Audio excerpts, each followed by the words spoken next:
السلام علیکم ورحمۃ اللہ وبرکاتہ نحمده ونصلي على رسوله الكريم اما بعد فاعوذ بالله من الشیطان الرجیم قال سبحانه وتعالى في القرآن المجيد والفرقان الحميد في سورة البقرة وإذا لقوا الذين آمنوا قالوا آمنا وإذا خلوا إلى شياطينهم قالوا إنا معكم إنما نحن مستهزئون۔ مختصر حمد و ثنا کے بعد میں نے آپ کے سامنے سورہ بقرہ کی آیت نمبر 14 پڑھی۔ اس کا سادہ ترجمہ کچھ اس طرح سے ہے، وَإِذَا لَقُوا الَّذِينَ آمَنُوا، اور جب وہ ملاقات کرتے ایمان والوں کے ساتھ، قالوا تو ان سے یہ بات کہتے، آمنا ہم ایمان والے ہیں، ہم ایمان لے کر آئے ہیں۔ وَإِذَا خَلَوْا إِلَى شَيَاطِينِهِمْ، اور جب وہ ایمان والوں سے تنہائی میں ہو جاتے، علیحدہ ہو جاتے، اِلَى شَيَاطِينِهِمْ اپنے جیسے لوگوں کی طرف، اپنے شیاطین سرداروں کی جانب، قالوا تو ان کو یہ بات بتاتے، اِنَّا مَعَكُمْ ہم در حقیقت تمہارے ساتھ ہیں، اِنَّمَا نَحْنُ مُسْتَهْزِئُونَ ہم ان ایمان والوں کے ساتھ تو مذاق کر رہے تھے۔ میرے معزز سامعین کرام، منافقین کا بیان جاری ہے اور ان کے کرتوت سے اللہ رب العزت پردہ چاک کرتا چلا جا رہا ہے اور ہمیں آگاہ کر رہا ہے کہ در حقیقت منافقین کے خیالات اور افکار کیسے ہوتے ہیں۔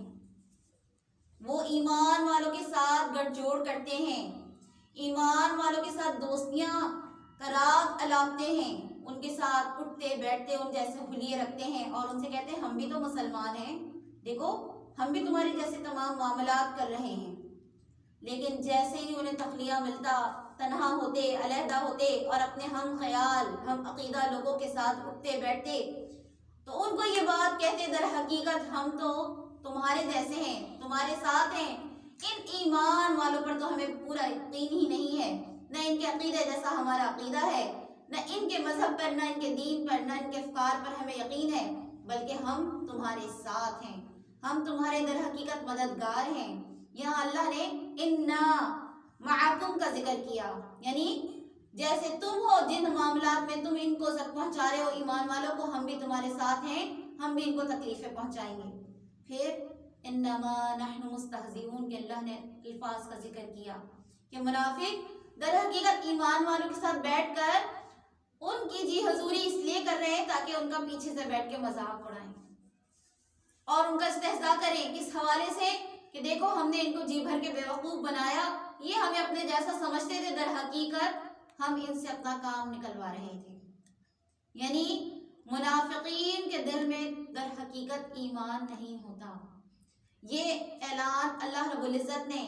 جب منافقین کا بیان شروع کیا، وَمِنَ النَّاسِ مَن يَقُولُ آمَنَّا بِاللَّهِ کہا، اللہ نے تبھی کہا کہ در حقیقت وَمَا هُم بِمُؤْمِنِينَ یہ ایمان والے لوگ ہیں ہی نہیں، ان کے دل میں ایمان داخل نہیں ہوتا۔ جاننا یہ ضروری ہے کہ ہم